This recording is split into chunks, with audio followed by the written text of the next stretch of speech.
We started here with Isaiah Thomas. Let's go first to Ryan Aber. Isaiah, thanks for doing this. Good to talk to you again. When you look at what happened defensively on Saturday with the inconsistency and things like that, what to you was the biggest issue you saw, and do you feel like fixing those things is fairly simple, or and how do you feel like the last couple of days of practice have gone in that regard? Yeah, like I said, I think the biggest thing that stood out was inconsistency.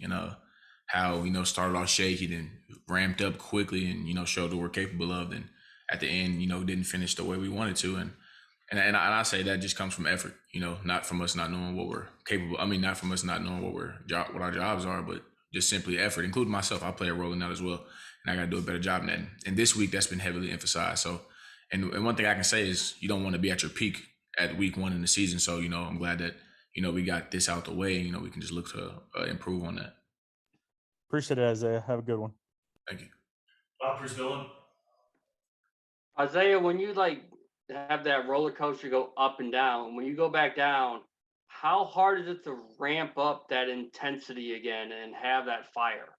Well, I think it's, we have to create our own energy because, like you said, when there's roller coasters, that energy is down. Fans go as we go. So, if we're like playing slow or whatever, fans aren't going to be as into it. So we got to create our own energy. And that comes from, the leaders, then it trickles down to the young guys. So I think it starts with the older guys and the guys on the field being that example, so we can create that energy and show that everybody that, it was just one drive or one possession or one play, and it doesn't determine the outcome. So we just got to be consistent in that. Jason Kersey. Hey, Isaiah, you guys rotated a lot there on the defensive front. I'm wondering how that is from a player's perspective. And then also I wanted to ask you how you think Reggie Grimes played. Okay, yeah. As far as the rotation wise, I don't think it was bad because, Grinch told us that, we're rotating so we can get the best out of everybody, not so we can get a rest and get off the field, and I think that speaks volumes on the amount of people that played. And I think it's a great way to approach it. But, he just wanted to try something and see how it turned out. And, obviously every week we'll adjust. So that was how the rotation went. And as far as Reggie Grimes, it was fun to see him play to the potential that he is expected to play at. It was just week one, so he's just scratching the surface. But seeing him get that strip sack and be in the backfield and play consistent, and take those reps is very, very bright future for him. Thanks, Isaiah. Yeah. John Hoover. Hey, Isaiah, wondering, Coach Riley has made it kind of a talking point this week, excuse me, about the mentality, preseason mentality. And he said it's human nature to get a big lead and think the game's going to be over. He's talking about the third quarter performance, I guess. Right. Was that something that, as a older guy on the team, you looked around and saw that, like the second half energy or whatever it was just wasn't there? 100%. Yeah, I definitely can agree with that because, a lot of guys on the team, they look at the schedule and who we're playing, and that's, how they determine how their energy is going to be that game or that week or so. And I think Riley hit it on the head about the mentality approaching each game and just how it is specifically this week too. Regardless of who you play and how you're playing, you got to have that same mindset as if you were playing in the Big 12 championship. And I think we got to invest that, instill that into the younger guys and even the guys that are on that field, knowing that the game is never over. We've been since I've been here, we've been in every situation possible, from being down 25 and winning and being up 25 and losing. So that mentality, it starts there, and Riley hit it right on the head. Is there something to the fact too that, the slow start maybe at the beginning of the game? I don't think there's anything to it really. You can say what you want about it being first game, first drive, first game jitters or whatever. But at the end of the day, that's that win-loss column. It doesn't care about your feelings. So we gotta take that into consideration as well, and can't make no excuses. We're at the University of Oklahoma, so we got to come out and play how we expect to play. Awesome, thank you, Isaiah. Kenny Carlson. Hey, Isaiah, I actually wanted to ask you from a veteran leader perspective, a question about Spencer. I know he's on the other side of the ball, but being a captain, I get the feeling like there's leadership that he's already taken on this team, but talking to Coach Riley yesterday, he mentioned that, you know, with guys like Creed and Ramondre and sort of older guys on the offense a year ago, maybe that leadership wasn't something that got put on Spencer as much. Have you sensed him growing more into that role of veteran, of leader, those sorts of things? Yeah, I definitely have because like you said, we had Creed last year, we had Mondre last year, and that offensive standpoint, he didn't have to be as vocal as he is now. And I mean, he knows the position that he's in, and he knows what we expect and what we need from him. So I've definitely seen him at practice through workouts, being more of a vocal leader and trying to lead by example as well. Not just words but by actions.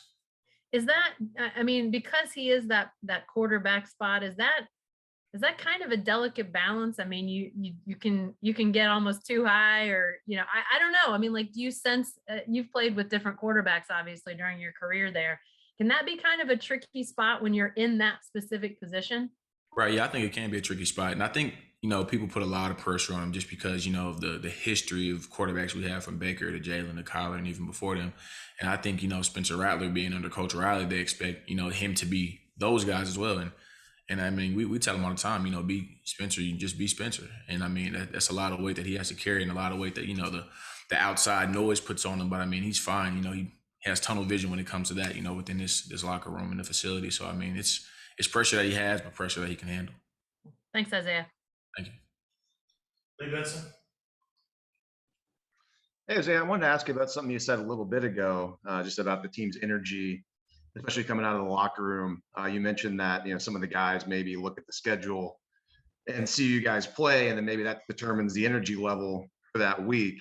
And, not being on the field, not being in that locker room with you guys, when I see, there's your schedule comes out, there's 12 games, and you hope to make the Big 12 championship, and you hope to play, 14, 15 games. When there's so few games, I guess try to give me an idea of how, that energy level isn't, as high as it can be when there's so few games out of the season. And is just from your perspective, that was kind of stood out to me a little bit. Yeah, I mean, when it comes to the energy levels, like I said, yeah, you can't really base it on who you're playing and stuff like that. And I mean, like I said, you could feel that vibe going into halftime and coming out to the field. We're used to stadium being packed out 90,000, every single home game. And we knew with the schedule shift that the crowd wasn't going to be packed and stuff. So we knew what to expect, but then not everybody knew what to expect because not everybody's played in that stadium before. So, you can kind of sense it, as an older guy, you can see the younger guys trying to be, evaluating what's going on around them instead of, creating their own energy and stuff.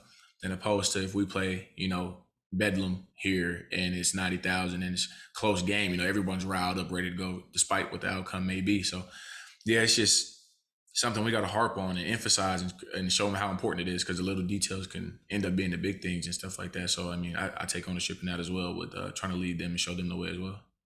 Since this happened in week one, do you think that the chances of maybe another issue like this cropping up again later in the year is probably not going to, are not going to happen? So do you guys already know how to work through this? Well, yeah, for sure.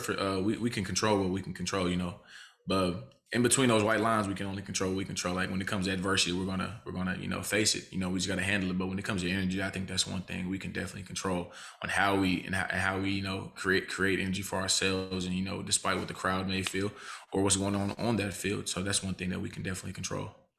Thank you. James Hill. Isaiah, it was almost like a tale of two games. You guys played great defense in the second quarter. You played great defense on the final series. We saw exactly how good you guys could be. The rest of the game, I don't know what was going on, but it wasn't your best. Right. What was the difference in that second quarter, that last series where you guys got them in long distance and you was able to hold on there? What was the difference in those sequences than the other rest of the game? Right, like that first quarter, how we started off shaky, and then it's kind of like a wake up call. Like, all right, guys, like let's get into it. Like let's do what we know we're capable of. Then, like you said, like into that first quarter, throughout that second quarter, we flourished. Then, like I stated, that energy at halftime was just dwindling down. Then it was more so like guys ready to go home and just like, all right, let's just get these stops and let's get out of here and stuff. And that's not the way to approach it. And I try to harp that as much as I can, and I fall victim to that as well sometimes, seeing myself, and more so evaluating what's going on other than controlling what I can control. Then when it came down to that last drive of knowing we need to stop, it just clicked to us like we know who we are and we know what we're capable of, and we got guys on this defense that are highly touted. So let's finish this game off, and that's how we got to approach everything. I mean, you could just see a difference in the whole D line and the defense with that. I thought the D line had a really good game. What did you think about how well you guys played in the front there? I think we played pretty well in the front. Obviously, there's little things that we know that we can do better, as a technique standpoint. But I think production-wise, definitely, we were definitely in the backfield getting penetration, getting sacks, forced fumbles, takeaways and stuff. And that's what we harp on, takeaways and getting TFLs, stopping the run and stuff. So I think the line played a good game, but not good enough to lead the troops on the rest of us to go ahead and finish and play the way we know how to play. Okay, that's all the time we have on Isaiah. Thank you, Isaiah. Thank you. Appreciate you guys.